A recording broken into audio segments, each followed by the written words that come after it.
সুপ্রিয় শিক্ষার্থী বন্ধুরা, আশা করি আপনারা ভালো আছেন। কোর্স ফাউন্ডেশনের পক্ষ থেকে আমি মশিউর আপনাদেরকে আজকের এই টিউটোরিয়ালে স্বাগত জানাচ্ছি। তো এই পর্বে আমরা ফাইবার স্কিল টেস্ট নিয়ে আলোচনা করব। তো এখান থেকে আমি প্রোফাইলে যাচ্ছি।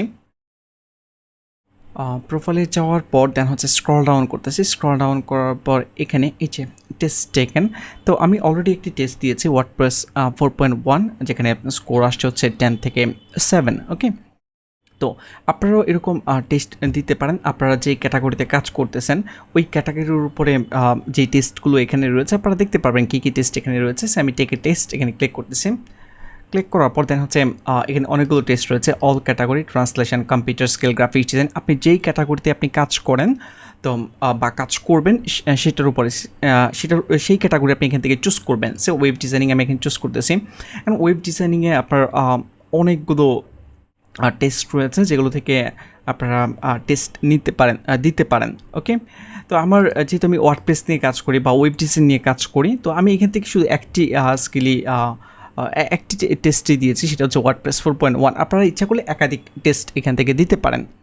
ওকে, এখন আসছে যে এই টেস্টগুলো কেন দিবেন, ঠিক আছে? এটা যদিও বেটা ভার্সনে রয়েছে। তো এটা হচ্ছে ক্লায়েন্টের ট্রাস্টের জন্য। যখনই ক্লায়েন্ট দেখবে যে আপনি অনেকগুলো টেস্ট দিয়েছেন, তার মানে হচ্ছে ক্লায়েন্টরা মনে করবে যে আপনি স্কিলফুল, আপনার স্কিল্ড রয়েছে। ওকে, শুধু এমন না যে আপনি যদি এখানে অনেকগুলো টেস্ট দেন, এমন না যে এটা আপনাকে অর্ডার পেতে সাহায্য করবে খুব বেশি বেশি, ব্যাপারটা এরকম না। বাট ক্লায়েন্ট যখন আপনার প্রোফাইল দেখবে তখন আপনাকে ট্রাস্ট করবে, আর ট্রাস্ট করলে হয়তো আপনার কাজ পাওয়ার সম্ভাবনা অনেক বেড়ে যাবে। ঠিক আছে, এটা ম্যান্ডেটরি না, ফাইবার থেকে এটা ম্যান্ডেটরি না যে আপনাকে মাস্ট বি স্কিল দিতে, মানে টেস্ট দিতেই হবে, দিলেই আপনি কাজ পাবেন, আদারওয়াইজ আপনি কাজ পাবেন না। ব্যাপারটা কিন্তু এরকম না। ঠিক আছে, আমি খুব বেশি দিন হয় না এই টেস্টটা দিয়েছি, আর যদিও ফাইবার আর এই টেস্টের ফিচারটা নিয়ে আসছে অল্প কিছুদিন হয়েছে, খুব বেশি দিন হয় নাই। ওকে, তো আপনারা এই টেস্টগুলো এখান থেকে দিতে পারেন। এখন বেসিক ইংলিশ বা ওয়ার্ডপ্রেস আপনার যেই ক্যাটাগরি হোক না কেন, যেমন আমি আপনাদেরকে একটি জাস্ট ট্রিক্স দেখিয়ে দিচ্ছি, কারণ এখানে এমন এমন কিছু কোয়েশ্চেন করা হয়, অনেক সময় ওগুলো আনসার দিতে প্রবলেম ফেস করতে পারেন আপনারা। ঠিক আছে, তো আপনি যদি নিজে থেকে সবগুলো না, মানে যেগুলো টেস্টগুলো এখানে রয়েছে আপনি যদি দিতে পারেন তাহলে খুবই ভালো। বাট আমি একটি ট্রিক্স আপনাদেরকে শিখিয়ে দিচ্ছি, এটা আপনারা ইউজ করতে পারেন। যেমন এখানে ওয়ার্ডপ্রেস 4.1, এখন আপনি ওয়ার্ডপ্রেস 4.1 টেস্ট দেওয়ার আগে একটু স্টাডি করে নিতে পারেন। যেমন আমি google.com-এ যাচ্ছি। google.com-এ যাওয়ার পর এখানে যদি আমি ওয়ার্ডপ্রেস 4.1 ফাইবার টেস্ট বা ফাইবার টেস্ট আনসার লিখে যদি আমি সার্চ করি, এখানে দেখাচ্ছি কিছু ভিডিও ইউটিউব থেকে সাজেস্ট করতেছে। যেমন এই টেস্টটি যদি আপনি দেন 10 মার্ক পাওয়ার সম্ভাবনা রয়েছে, এখানে 8.5 দেখাচ্ছে। তো এই ভিডিওগুলো আপনারা দেখতে পারেন। এছাড়াও এখানে কিছু ওয়েবসাইট রয়েছে, এই লিঙ্কগুলো ভিজিট করতে পারেন। আমি যদি আপনাদেরকে একটি ভিডিও ওপেন করে দেখাচ্ছি, আমি এই ভিডিওটা ওপেন করে আপনাদেরকে একটু দেখাচ্ছি।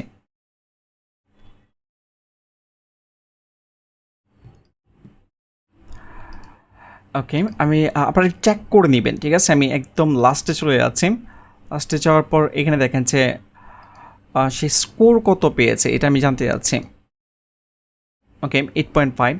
তার মানে হচ্ছে আপনি যদি এখান থেকে যে টেস্টগুলো রয়েছে এগুলো একটু কোয়েশ্চেন সাধারণত সেমই থাকে, এখন ভিডিওর যেভাবে কোয়েশ্চেনগুলো এখানে শো করতেছে, আপনাকেও যে একই সিরিয়াল ওয়াইজ কোয়েশ্চেন দিবে ব্যাপারটা কিন্তু এরকম না। কোয়েশ্চেনগুলো কিন্তু মানে চেঞ্জ হবে, বলতে হচ্ছে আপনি ভিডিওতে হয়তো বা এখানে দেখতেছেন যে এটা 3 নাম্বারে বা 4 নাম্বারে ফর এক্সাম্পল, কিন্তু এমন হতে পারে আপনাকে এটা ওই প্রশ্নটা প্রথমে জিজ্ঞেস করতেছে। ওকে, কোয়েশ্চেনগুলো রোটেট করে এক একজনের ক্ষেত্রে এক এক রকমভাবে শো করে। তো আমার রিকমেন্ডেশন হচ্ছে সেটা হচ্ছে আপনারা একটু স্টাডি করেন, এখানে থেকে দেখে নেন যে কোয়েশ্চেনগুলোর আনসার কীরকম। ওকে, এছাড়াও এখানে আরও অনেক ব্লগ রয়েছে, এগুলো একটু বাসায় যদি পড়াশোনা করেন তাহলে আপনি ইজিলি এগুলো খুব সহজে পাস করতে পারবেন। ঠিক আছে, কোনো প্রবলেম হবে না। ওকে, তো আশা করি আপনারা ধারণা পেয়েছেন, এই ট্রিক্সটি আপনারা ইউজ করতে পারেন। একইভাবে শুধুমাত্র ওয়ার্ডপ্রেসের ক্ষেত্রে না, অন্য যে কোনো ক্ষেত্রে বেসিক ইংলিশ, যে কোয়ারি ইংলিশ, এটা হচ্ছে ট্রান্সলেশনের অন্য যে স্কিলগুলো রয়েছে এগুলো আপনারা সার্চ করে দেখতে পারেন এবং ওই অনুযায়ী আপনারা টেস্ট দিয়ে মানে কি বলে একটা স্কোর এখানে শো করাতে পারেন। ঠিক আছে, যেটা আপনাদের কাজ পাওয়ার ক্ষেত্রে বা ক্লায়েন্ট যখন দেখবে, ক্লায়েন্টরা মনে করবে যে আপনার স্কিল রয়েছে এবং কাজ পাওয়ার সম্ভাবনা অনেক বেড়ে যাবে। আশা করি আপনি বুঝতে পেরেছেন। স্কিল দিবেন সে আমি একটু যদি আপনাদেরকে এক্সাম্পল দেই, যেমন এই যে take a test simply basic English, যদি আমি এই টেস্টটা দেই নাই আপনারা যদি নিজে থেকে সব কিছু দিতে পারেন তাহলে খুবই ভালো, আপনারা দেন কোনো প্রবলেম নেই। ওকে, রুলসগুলো একটু পড়ে নেবেন যে এখানে কি ডিউরেশন হচ্ছে 40 মিনিট, 40 মিনিট সময় পাবেন আপনি। 40টি মাল্টিপল কোয়েশ্চেন আপনাকে আস্ক করবে, ঠিক আছে। Each question has between 2 and 8 option, 2 থেকে 8টা অপশন থাকবে একটা কোয়েশ্চেনে, থাকতে পারে, এবং 1 or more may be correct, ঠিক আছে। এগুলো একটু পড়ে নেবেন, ঠিক আছে।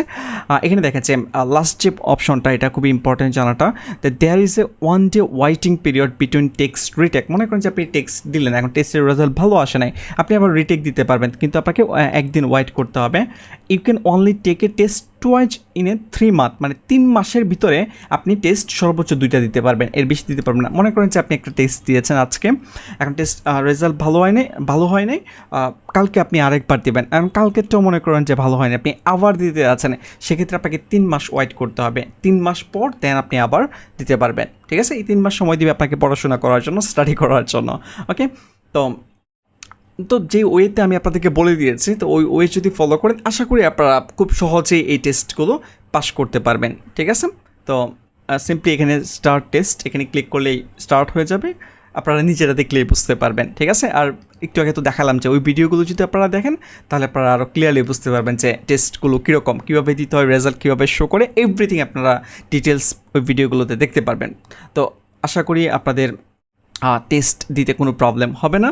তো আজকে টিউটোরিয়াল এই পর্যন্তই, নেক্সট টিউটোরিয়াল আমরা অন্য বিষয় নিয়ে আলোচনা করব। তো সেই পর্যন্ত ভালো থাকবেন, ধন্যবাদ।